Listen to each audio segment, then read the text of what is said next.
मोतियों के आभूषण पहनकर दीपावली पर हम वृंदावन की सबसे सुंदर गोपियाँ लगेंगी। इनसे सजकर हम ऐसे चमक उठेंगी जैसे दीपों की पंक्तियों से घर।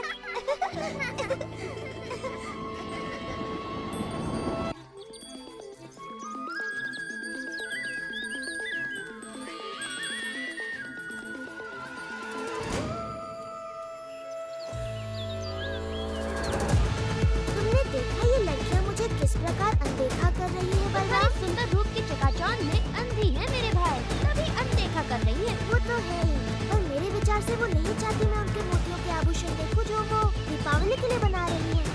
चलो देखते हैं क्या ये हमारे साथ अपने आभूषण बांटने को तैयार है।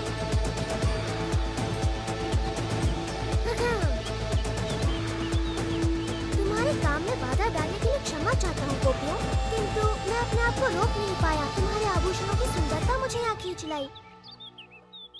मेरे मित्र भी दीपावली का त्योहार मनाना चाहते हैं। क्या तुम उन्हें अपने कुछ मोती दोगी ताकि वो भी तुम्हारी तरह अपनी सुंदरता बढ़ा सके?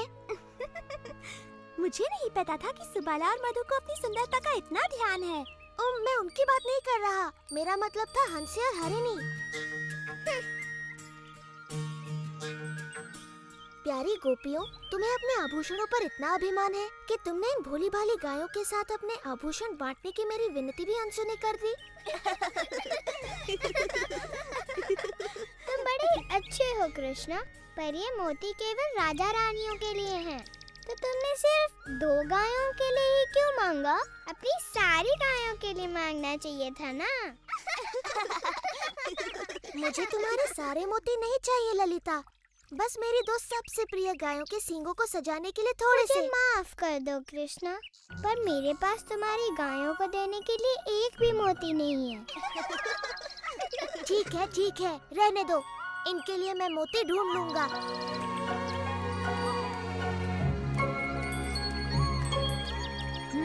उन्होंने मना कर दिया। हाँ? ना तो गायों के लिए कोई सम्मान है, ना मेरे लिए। एक बार मैं इनकी बुद्धि ठिकाने लगा दूं, तब समझ में आएगा।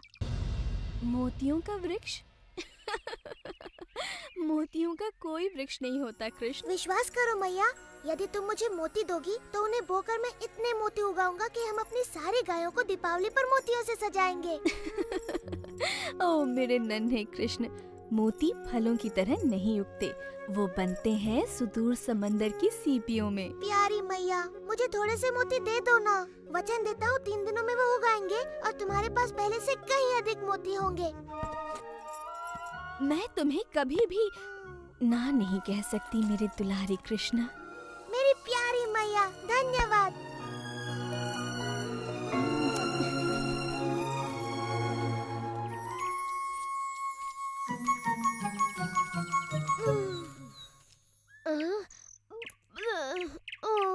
क्या हम मोतियों की खेती करने के स्थान पर स्वादिष्ट ताजा मक्खन नहीं उगा सकते?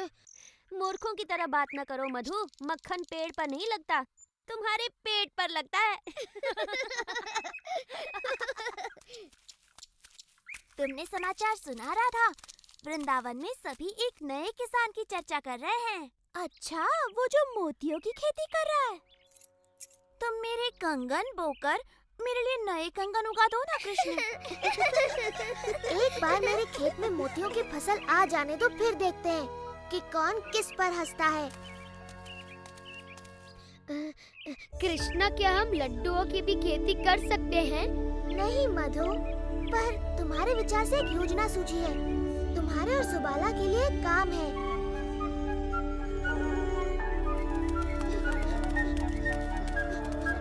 गोपियों, रुको। अगर तुम्हें बोने के लिए और मोती चाहिए तो हमारे पास नहीं है। हमारे पास सुंदर से मोती हैं, लेकिन कृष्णा ने पूछा है क्या तुम हमें थोड़ा सा दूध दे सकती हो? ओह, खेत में काम करके इन्हें प्यास लगाई होगी। नहीं, ऐसा नहीं है। दूध तो उसे अपना खेत सींचने के लिए चाहिए। क्षमा करना, किंतु ये दूध इस कार्य के लिए उपयुक्त नहीं। विशाखा ठीक कहती है, कृष्ण के पवित्र मोतियों के लिए इससे काम नहीं बनेगा। तुम्हें चाहिए नागफनी का दूध।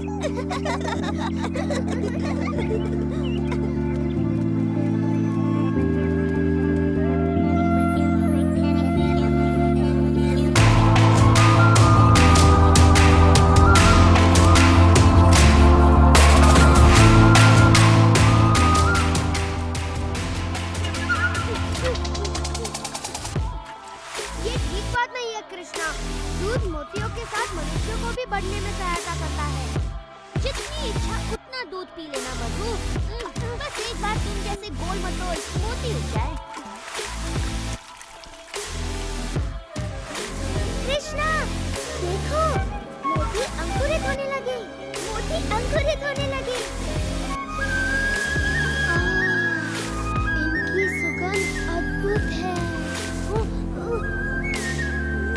भंवरे भी इनकी सुगंध से मदमस्त हो रहे हैं। ये अद्भुत सुगंध कहाँ से आ रही है? तुम्हारे मोतियों से मैया, वो उगने लगे।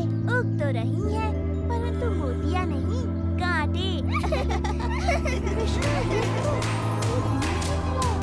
ये तो हमारे कोई मोतियों से कहीं अधिक सुंदर और बड़े हैं। हम धनी हो गए, हम धनी हो गए। ये अवश्य कृष्ण का कोई छल है। ये नकली मोती है। मैंने आज तक ऐसे सुंदर मोती नहीं देखे। वाह! ये सुंदर है। इसी का भय था। कृष्ण की मोतियों के सामने हमारे मोती फीके दिखने लगेंगे। अगर हम उसे कुछ मोती मांगे तो वो बिल्कुल भी मना नहीं करेगा। हमारा दुर्व्यवहार देखकर अब वो हमें मोती तो नहीं, ताने अवश्य देगा। इस दीपावली पर हम सबके हास्य का पात्र बनेंगे। ऐसा नहीं होगा। हमें पता है कृष्ण ने मोती कैसे उगाए हैं। ये बड़ा सरल है। हम भी मोतियों की खेती करेंगी। हाँ, और हमारे मोती उसके मोतियों से अधिक सुंदर होंगे। क्या तुम लोग पागल हो गई हो? कृष्णा ने ऐसी सरलता से कर लिया तो क्या तुम भी कर लोगी? उसने तो गोवर्धन भी उठा लिया था, तो क्या तुम भी उठा लोगी? मोतियों की खेती आसान नहीं है, देवताओं के लिए भी। कृष्णा तो हमेशा ही ऐसे चमत्कार करता रहता है। पर क्या तुमने कभी एक भी चमत्कार किया है? मोतियों की खेती कोई चमत्कार नहीं है। इसमें कृष्ण की कोई माया नहीं। वृंदावन की दिव्य भूमि है ही इतनी उपजाऊ। हाँ, हमारे वृंदावन की दिव्य भूमि यमुना के जल की तरफ अद्भुत है। हम मोती बोएंगे और दूध के साथ साथ उन्हें घी और माखन से सींचेंगे। तब तो कृष्ण की मोतियों से हमारे मोती कहीं अधिक सुंदर और बड़े उगेंगे। आओ, रुको। बोना ही है तो ये छोटे मोती क्यों? हमारी माओ के पास बड़े बड़े आभूषण हैं। हाँ, जितने बड़े बीज उतने सुंदर फल। विशाखा, राधा, कौन है? कृष्णा, यदि तुम हमसे हमारे सुंदर मोती मांगने आए हो तो यहाँ से चले जाओ। मुझे अपना मुख दिखाने में भी लज्जा हो रही है। तुम तो मुझसे कहीं अधिक अच्छी तरह से मोतियों की खेती कर रही हो। यदि तुम थोड़ा सा घी और माखन मुझे दे दो तो मैं अपने मोती कम से कम तुम्हारे मोतियों के आधे आकार के तो कर सकूं। अब जबकि तुम अपना घमंड फुलाकर हमारे पास आए हो, हम थोड़ा सा माखन तुम्हारे साथ बांट सकती हैं। धन्यवाद, धन्यवाद। हाँ? गोपियों, इधर आओ। तुमने देखा हमारे मोतियों के ये पौधे कृष्ण के मोतियों से अलग हैं। ललिता सच कहती है। हमारे खेतों में तो कुछ भी नहीं उगा, सिर्फ कांटों वाले पौधे उगे हैं।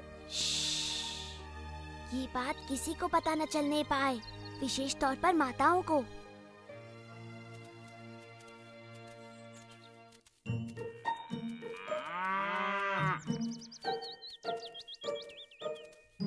हार्दिक शुभकामनाएं। सुना तुम्हारे खेत में फसल लहलहा उठी है। अच्छा, तुम्हें किसने बताया? एक नन्ही चिड़िया ने, जिसके पैर में कांटा चुभ गया था।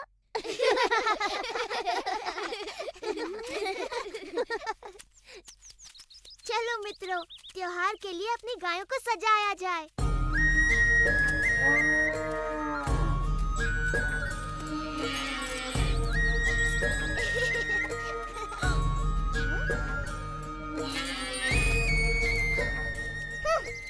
माताओं को जब पता चलेगा कि हमने उनके सारे मोती खो दिए तो वो बड़ी क्रोधित होंगी। मैंने तो पहले ही कहा था, पर तुमने मेरी बात ही नहीं सुनी। वाह मेरे भाई, ये तो बड़ी अच्छी फसल लहलाने लगी। हाँ, बस बेचारी गोपिकाओं के फसल में कुछ भी नहीं होगा। लगता है उनके सारे मोती कीड़े खा गए। हमने सुना है कि कृष्ण अतिरिक्त मोती बेच रहा है सुबाला। हमें भी कुछ खरीदने की इच्छा है। परंतु मोती के बदले तुम दोगे क्या राधा? दूध मक्खन तो यहाँ नहीं चलेंगे। एक बात बताओ, तुम वही गोपियाँ हो ना जिन्होंने मेरे गायों के लिए मोती और मेरी मोतियों की खेती के लिए थोड़ा सा दूध देने से मना कर दिया था? मैं अपने सारे मोती यमुना में फेंक सकता हूँ, परंतु तुम्हें एक भी नहीं देने वाला। हम स्वर्ण से मूल्य चुकाएंगी।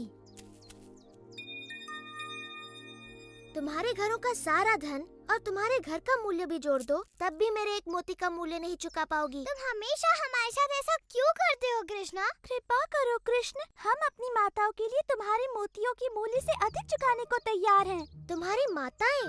अच्छा, तब बात अलग है। तुम तो जानती ही हो, माताओं का नाम सुनकर मैं पिघल जाता हूँ, है ना मित्रों? हाँ, कृष्णा को मैया से बड़ा प्रेम है। हाँ, बिल्कुल। तुम्हारी माताओं को मेरे सबसे सुंदर मोती मिलेंगे। धन्यवाद कृष्णा। धन्यवाद कृष्णा, तुम बड़े दयालु हो। वो तो मैं हूँ ही, पर धन्यवाद मेरा नहीं, अपनी प्यारी माताओं का करो।